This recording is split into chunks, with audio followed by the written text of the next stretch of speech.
malaikatahu yusalluna ala nabi. Tunazungumza kutoa tahadhari kombe la dunia. Na kombe la dunia, na wallahi subhanallah, wapo watu wengine wamefanya maandalizi la hawla wala quwwata illa billah ajili ya kombe la dunia. Fanya maandalizi, yani mwisho juzi ni jana nimeona wameandika kwenye mitandao, nasema tunawaambia wake zetu sasa hivi tunaingia kombe la dunia, kwa hiyo tunawaomba radhi, tutakuwa busy. Kombe la dunia saa nyingine litachezwa saa 4 usiku, saa 7 usiku, saa 8 usiku, saa 9 usiku, saa 11 alfajiri. Kuna watu wataangalia. Si haramu. Jamhurul ulama wengi katika mashaikh, si haramu kutizama mpira, kombe la dunia na michezo mingine ya halali ambayo haimpelekei mtu kutoka katika radhi za Mwenyezi Mungu. As-sual, hili ndio tuliloumbiwa? Yani hilo kombe la dunia, toka tumeanza kutizama kombe la dunia mpaka leo, nani aniambie amefuata faida moja tu ambayo hii nitakwenda kumueleza ya Rabbi, mimi nimefaidika na kombe la dunia toka nimeanza kulitizama kwa faida hii moja tu? Kama yupo, natoa challenge hiyo mimi, ambaye atakuwa tayari atasimamishwa mbele ya Mwenyezi Mungu Subhana, ataulizwa. Sote tutasimamishwa mbele ya Allah, ataulizwa. Katika utakayoulizwa ni muda wako umeutumia vipi. Sasa aseme mtu toka 90 ngapi, 80 ngapi, 2000 ngapi, 2010 ngapi, sasa hivi 2026 kuna hilo kombe la dunia. Watu watakosa vipindi vya sala, watakuwa hawaendi kusali. Yani kuna muda utachezwa mpira time ya sala, la haula wala quwwata illa billah. Watu watakuwa radhi sala impite, anaangalia kombe la dunia. Mmoja katika walimu zetu sisi siku hizo tuko boarding shababiani, yani wadogo vijana. Unajua kule boarding kuna mambo mnazoiwa, msitoke nje, msiende mpira, msiende kufanya hivi.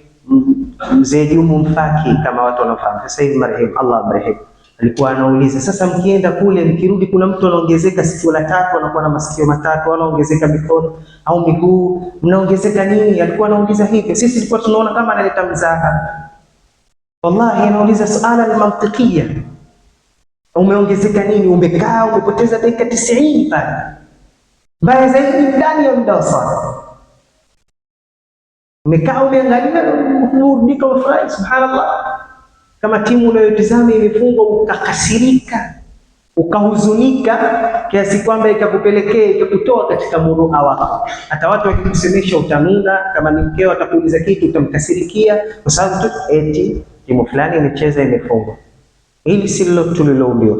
Ndugu zangu, tunatoa tahadhari, tuchunge mida yetu. Alikuwa anasema hivi Dr. Imani Suwaid Rushdi, uhrusu ala al-umr, lindeni mida yenu. Kwa wakati ambao sasa hivi unaotumia, wallahi kuna siku utakuja kuutaka utakosa. Uqsim billahi al-azim. Mwenyezi Mungu ndo anasema hivi, idha jaa ahadakumul maut qala rabbi irji'un. Utakapofika mmoja wenu katika nyinyi mnaonisikiliza umauti, mnajua atakachokiomba cha mwanzo atakachokiomba mnajua, Mola wangu nirudishe, la'alli a'malu salihan fima taraktu, huenda mimi nikafanye wema katika yale niliyoacha sikufanya wema. Kaza kwa 90 hizi ulizoharibu. Umeanza kuangalia mpira toka saa 4. Ukianza mpira saa 4, sisi tunatazama mpira mara nyingine unaisha saa ngapi? Kwa uchache saa 6, saa 7 usiku, ndio ikienda mpaka na extra time na penalty, saa 7 unalala, saa 8 usiku. Mwaka mzima unapita ujaamka kama usiku hata mara moja kumlilia Mwenyezi hata siku moja, lakini umekesha kwenye mpira. Sio umekesha tu, na alfajiri inapopita hujasali. Baya zaidi, hiyo ndio siku yako ya umauti. Vuta picha hii, umekesha na mpira okay, tuache kwamba usiku ni nawafila, ni sunna, sio lazima. haya, na usiku kuamka alfajiri hukusali salatu alfajiri, akaja malakul mauti akakuchukua roho yako. Excuse yako nini inakuwa? Uliza mbele ya Mungu. Ukusali fajiri au umeenda kwenye mpira saa 8 saa 9 alasiri umekukuta kule ukusali ukafa kabla hujasali. Excuse yako inakuwa ni umeona tulipoghafilika. Tuwe tahadhari ndugu zangu. Ulimwengu unatupeleka, unatudanganya. Haisemi watu wasiangalie mpira, lakini angalia kipi kinakuwa bora zaidi kwa manufaa ya akhira yako na dunia yako. Ukishamaliza hapo basi fanya maamuzi. Si wala taziru waziratun wizra ukhra, si amna anayebeba mzigo wa mwenzake. Si fanya maamuzi. Bana sisi acha tutumie ujana, sawa, tumie ujana. Sasa hivi miaka 20 25, unahisi labda nitafika 40, tujalie kweli utafika 40. Lakini hii 25 iliyopita ambayo sasa hivi upo 25 30 iliyopita imepitaje? Yani unajua imeishaisha vipi? 30 sasa hivi una miaka 30 imeisha vipi? Yani shapita kweli, sasa hivi na 30 sahihi, unakufa 40, yani kama ilivyopita hii 30 ile mara moja, na hiyo 10 iliyobaki itapita kama kunywa maji. Tuzinduke ndugu zangu, hakuna atakayekuja kutuzindua kama hatujazinduana sisi kwa sisi. Ulimwengu hatujaombiwa sisi. Mtume sallallahu alaihi wasallam anasema mimi au muumini na ulimwengu kama vile abiri sabili, kama mtu anapita njia anaondoka. Na wote tunajua, yani kuna kitu nimezungumza hapa nyinyi hamjui. Niambieni kipi kigeni nimesema nyinyi hapa? Wallahi tunajua, lakini la naatabiru, hatuzingatii. Sijui tatizo liko wapi. Sote tunajua kwamba wewe nitarudishwa mbele ya Mwenyezi Mungu, nitaulizwa juu ya maisha yangu, juu ya ujana wangu, nimetumia vipi uzee wangu. Sote tunajua, lakini angalia, unaona sasa hivi hapa tulivyo hali zetu. Sikilizana, tukumbushana kama mashaallah, yani unatamani ubadilike hapo hapo, karibie kuwa daraja ya sahaba ule uchamungu unavyojisikia. Toka tu msikitini ile imani na zuhdio imeshuka. Kwa nini? Unajua kwa nini? Nasema linabluwakum ayyukum. Aya ni malizia vipi? Ahsanu amala. Angalia kilima alichotukia ahsanu amalan, bora mzuri wa kutenda matendo mazuri. Atakuwa anazuia nafsi yake. Sasa hivi bwana, hebu twende tukaangalie mpira. Sasa hivi tusiangalie mpira, sasa hivi tulale leo, inshallah tuamke kwa ajili ya kumwabudia Mwenyezi Mungu. Nafsi inalelewa hivyo, wallahi nafsi inalelewa hivyo. Sasa hivi muda wa adhana, sasa tuna kikao au kuna mchezo unaonyeshwa pale, kipande kizuri. Sasa hivi ni muda wa Allahu akbar. Si anasema muadhdhin Allahu akbar, Allahu akbar, tafsiri yake nini kwa Kiswahili? Mungu mkubwa, Mungu mkubwa. Ni kweli mkubwa? Una itikadi hiyo ndani ya nafsi yako, mkubwa kuliko hicho unachokifanya sasa hivi? Nasema ukija ukisali pale sema Allahu akbar. Baadhi ya mashekhe wametafsiri Allahu akbar, yani unatupa yale yote yaliyobakia, ni hamna kitu isipokuwa mkubwa Mwenyezi Mungu. Allahu akbar, yote yaliyobakia ni madogo, Allah pekee yake.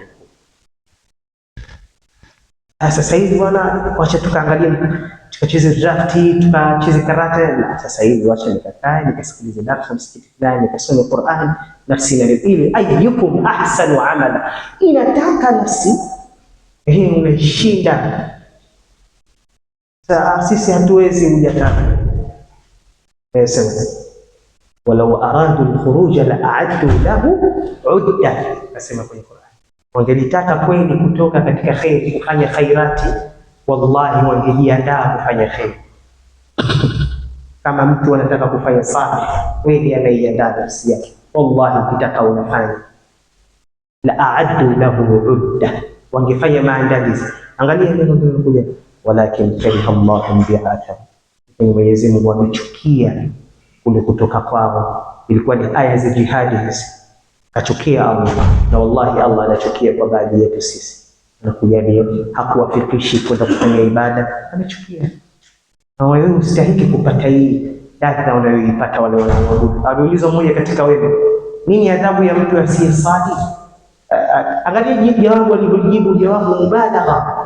Anasema kuna adhabu kubwa kushinda adhabu ya mtu kutolewa katika rehema za Mwenyezi Mungu asifanye ibada. Ile kuwa wewe usali adhabu tosha. Wallahi ya adhabu. Fikiri labda tajua adhabu asiyesali atatiwa motoni. Kuna adhabu kubwa kushinda hii ya kuwa Mungu hakutaki. Walau aradu al-khuruja, wangetaka kweli yaadu lahu, wangefanya maandalizi, walakin kariha Allah, Mungu kachukia, haja kuwafikisha. Huwa usiku anachukia, hata kwa sababu wewe huyo tayari hakuwafikishi kwenda kuisali salatu al-fajr kwa jamaa, sala nyingine yote kwa jamaa, hakuwafikishi kwenda kwenye jalasati za khair, kubaki msikitini kuleta dhikri. Wewe unaona ni jambo simple tu. Wallahi kariha Allah bi'ada, Mungu kachukia maneno makali. Uyawe kumwomba mtu kitu akakutupia tu, aya nenda kachukue. Ni mnafikiri ni kitu kawaida? Mama yako akwambie au baba, mimi nataka haya, fanya unavyotaka wewe mwenyewe, utajua akwambie, unaipokea vipi? Basi kuna watu Allah anawafanyia. Sisi tusiwe katika hao. Ndio hiyo, inabluwakum ayyukum ahsanu amala, uone nani katika wao atafanya matendo mazuri zaidi, atashinda nafsi yake. Ikikushawishi hivi wewe la fanya hivi. Baadhi ya vijana wenzetu kule chuoni walikuwa wanapiga mfano, anasema hata akitaka kunywa juisi siku usinywe juisi leo, tunakunywa uji. Yani usiwe abdan li nafsika, kila inachokuamrisha unatii. Twende bichi, leo hatuendi bichi. Yani fanya hiki, leo hatufanya hiki, tunafanya hiki. Unaiamrisha wewe ile basi, inakuwa hivyo. Baadaye inakuja nini? Rahmatan min Allah, rehema ya Mwenyezi Mungu. Ndio unaona mtu mashaallah zahid taqi, ana tabia nzuri, amejipamba na ibadati. Huyu akishafanya juhudi na nafsi yake, Allah akamtilia rehema.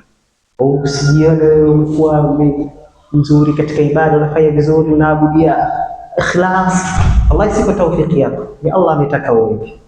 Isiwe bakora kuwapiga wengine wanakuwa na tabia si nzuri, akijiona yeye mchamura, wengine wote wanakuwa ni kama vifaranga.